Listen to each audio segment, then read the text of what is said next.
আসসালামু আলাইকুম everyone, welcome back to my channel Rayan's mom kitchen. আজকে আমি আপনাদেরকে তৈরি করে দেখাবো ডিমের খুব সুন্দর এবং সহজ একটা রেসিপিটা তৈরি করতে প্রথমেই এখানে আমার লাগছে ডিম। এখানে আমি মোট 4টে ডিম নিয়েছি। ডিমগুলো আমি সেদ্ধ করে 2 ভাগ করে নিয়েছি। আরও লাগছে একটা বড় সাইজের পেঁয়াজ কুচি, 5 থেকে 6টা মরিচ ফালি করে নিয়েছি, আর এখানে নিয়েছি একটা টমেটো কুচি। এখানে আমি আলুগুলোকে খুব ভালোভাবে খোসা ছাড়িয়ে কুচি করে নিয়েছি, ভাজির থেকে একটু মোটা হবে। আমি এখানে মিডিয়াম সাইজের 2টা আলু নিয়েছি। প্রথমে আমি ডিমগুলোকে ভেজে নিব। কড়াইয়ে আমি পর্যাপ্ত পরিমাণ তেল দিয়েছি। সামান্য হলুদ আর মরিচের গুঁড়ো দিয়ে তেলটা আমি গরম করে নিব। তেলটা খুব ভালোভাবে গরম হয়ে এসেছে। এবারে আমি একে একে ডিমগুলোকে দিয়ে দিব। ভাজার সময় অবশ্যই চুলার আঁচটা মিডিয়ামে রেখে ভাজতে হবে, না হলে ডিমগুলো অনেক জোরে জোরে ফাটতে শুরু করে। তো এপিট ওপিট আমি ডিমগুলোকে একটু লাল করে ভেজে নিচ্ছি।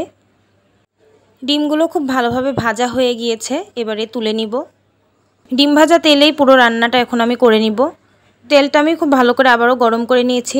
ফোড়নের জন্য দিয়েছি এখানে একটা তেজপাতা, 2টা দারচিনি, একটা শুকনো মরিচ, আরও নিয়েছি 2-3টা এলাচ, মুখটা সামান্য ফাটিয়ে দিয়েছি। ফোড়নগুলো একটু গরম হয়ে আসলে এখানে আমি দিয়ে দিব পেঁয়াজ কুচি আর কাঁচা মরিচ কুচি, দিয়ে দেব কিছুটা লবণ। এতে করে পেঁয়াজটা খুব তাড়াতাড়ি নরম হয়ে আসবে। পেঁয়াজের কালারটা চেঞ্জ হয়ে আসা পর্যন্ত আমি পেঁয়াজ আর মরিচটাকে ভেজে নিব। দেখতেই পাচ্ছেন পেঁয়াজের কালারটা কিন্তু চেঞ্জ হয়ে এসেছে। এ পর্যায়ে আমি বাটা মশলাগুলো দিয়ে দিব। নিয়েছি 1 চামচ রসুন বাটা, 1 চামচ আদা বাটা, আর নিয়েছি 1.5 চামচ জিরা বাটা। কাঁচা মশলার একটা গন্ধ থাকে, এই গন্ধটা চলে যাওয়া পর্যন্ত আমি এটাকে ভেজে নিব। খুব ভালোভাবে কিন্তু বাটা মশলাগুলো ভেজে নেওয়া হয়ে গেছে। এবারে গুঁড়ো মশলা দিব। তার আগে আমি সামান্য পানি দিয়ে দিচ্ছি যেন পুড়ে না যায়।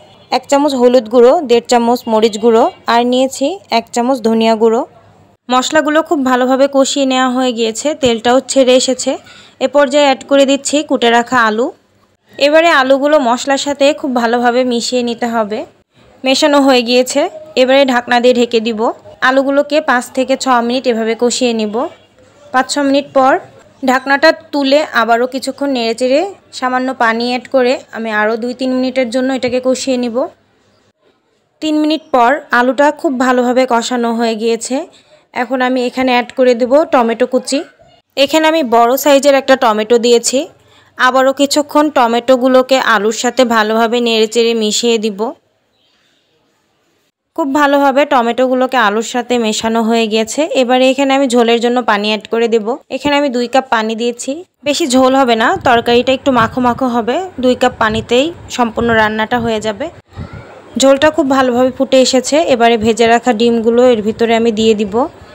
আর ঢাকনা দিয়ে ঢেকে দিব না, এভাবেই আমি রান্না করে নিব ঝোলটা শুকিয়ে আসা পর্যন্ত। তরকারিটা কিন্তু হয়ে গেছে। এবারে নামানোর আগ দিয়ে আমি কিছুটা ধনিয়া পাতা কুচি অ্যাড করে দেব। রান্নাটা প্রায় হয়ে গিয়েছে। এবারে আর খুন্তি দিয়ে নাড়াচাড়া করা যাবে না, তাহলে ডিমটা ভেঙে যেতে পারে। এভাবে কড়াই দিয়ে ধরে একটু ঝাঁকিয়ে নিব। তৈরি হয়ে গেল খুব সহজেই মজাদার একটি রান্না, আলু দিয়ে ডিম। রেসিপিটি ভালো লেগে থাকলে অবশ্যই আমার চ্যানেলটিকে সাবস্ক্রাইব করে আমার পাশেই থাকবেন। ধন্যবাদ।